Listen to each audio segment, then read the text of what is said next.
সম্মানিত শিক্ষকবৃন্দ, সারা দেশ থেকে যে যেখান থেকে আমার সঙ্গে যুক্ত হয়েছেন সবাইকে সালাম জানাচ্ছি। আসসালামু আলাইকুম। তো আসলে আজকে যে বিষয়টা নিয়ে আলোচনা করব যে আমাদের উৎসব ভাতা নিয়ে আমরা খুবই টেনশনের মধ্যে আসলে দিন কাটাচ্ছি যে আমরা উৎসব ভাতা কত পাবো। যে আমি একটা সূত্র থেকে আসলে জানতে পেরেছিলাম যে উৎসব ভাতা আমাদের ৫,০০০ অথবা ১০,০০০ এমন হতে পারে। এটা একটা উৎস থেকে আমি জানতে পেরেছি, কিন্তু অনেকে আমাকে এটা নিয়ে অনেক গালমন্দ করেছেন। তো বৃক্ষ তার নাম কি ফলেই পরিচয়, যখন আমরা পাবো সেটা হয়তো বা প্রমাণ হতে পারে।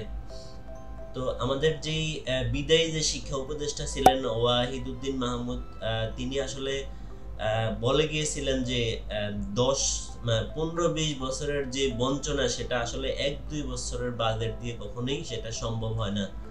তো তিনি বলেছেন যে আমি শুরু করে দিয়ে যাচ্ছি, সেটা হয়তোবা শিক্ষকরা একদিন শতভাগে পৌঁছতে পারবেন, তিনি সেটা বলেছেন। তো এখন তো তিনি নাই, এখন আবার নতুন শিক্ষা উপদেষ্টা আরেকজন যুক্ত হয়েছেন। তো আমাদের বর্তমান যে মাউশির যে মহাপরিচালক আছেন জনাব মোহাম্মদ আজাদ খান, তিনিও বলেছেন যে শিক্ষকদের এই উৎসব ভাতা পাওয়াটা একবারে সম্পূর্ণভাবেই তারা দাবিদার। তারা শতভাগ উৎসব পাওয়ার দাবিদার। সরকারি কর্মকর্তা কর্মচারীরা যেভাবে শতভাগ উৎসব ভাতা পান, এখানে শিক্ষকদের এমপিওভুক্ত শিক্ষা প্রতিষ্ঠানের শিক্ষকদের উৎসব ভাতা 25%, এটা কোনোভাবে হতে পারে না। তিনি বলেছেন যে অবশ্যই সেটা 100% হতে হবে।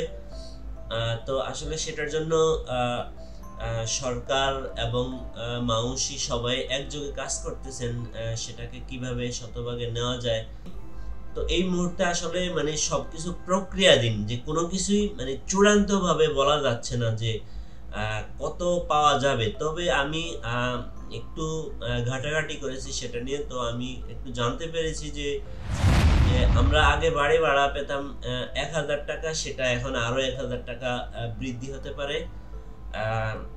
যে মাউশির একজন কর্মকর্তা আসলে নাম প্রকাশ না করার শর্তে তিনি এই বিষয়টা বলেছেন যে আগে ১,০০০ টাকা বাড়ি ভাড়া দেওয়া হতো, এখন আরো ১,০০০ টাকা বৃদ্ধি হতে পারে।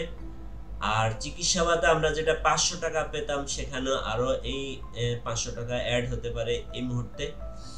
তো এই এতটুকু আমি জানতে পেরেছি যে এইভাবে আসলে বাড়তে পারে কিছু কিছু করে। তবে মানে এই ঈদে আসলে আমরা পাবো কিনা সবাই, এটা নিয়ে একটা দুশ্চিন্তার মধ্যে আছি।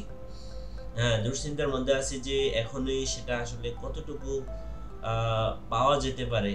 তো শতভাগ উৎসব ভাতা সহ অন্যান্য ভাতা বৃদ্ধি করার জন্য শিক্ষকরা গত ১২ ফেব্রুয়ারি থেকে প্রেস ক্লাবের আন্দোলন করে আসছে। আসলে সেটা খুবই একটা দুঃখের বিষয় যে এই আন্দোলন করেও এখনো তারা শিক্ষক সমাজ এখন একটা মানে কাঙ্ক্ষিত লক্ষ্যে পৌঁছতে পারলো না। তারা এখনো সুনির্দিষ্টভাবে জানতেই পারলো না যে আমরা জানতেই পারলাম না যে আসলে আমাদের উৎসব ভাতাটা কি এই ঈদ থেকে দেওয়া হবে নাকি পরবর্তী কোরবানির ঈদ থেকে দেওয়া হবে, অথবা কতটুকু দেওয়া হতে পারে, সেটা আমরা সবাই আসলে ইউটিউবে এবং অন্যান্য দৈনিক শিক্ষা, ডেইলি ক্যাম্পাস, শিক্ষা বার্তা, আসলে এগুলোর মধ্যে প্রচুর সংবাদ বের হচ্ছে যে উৎসব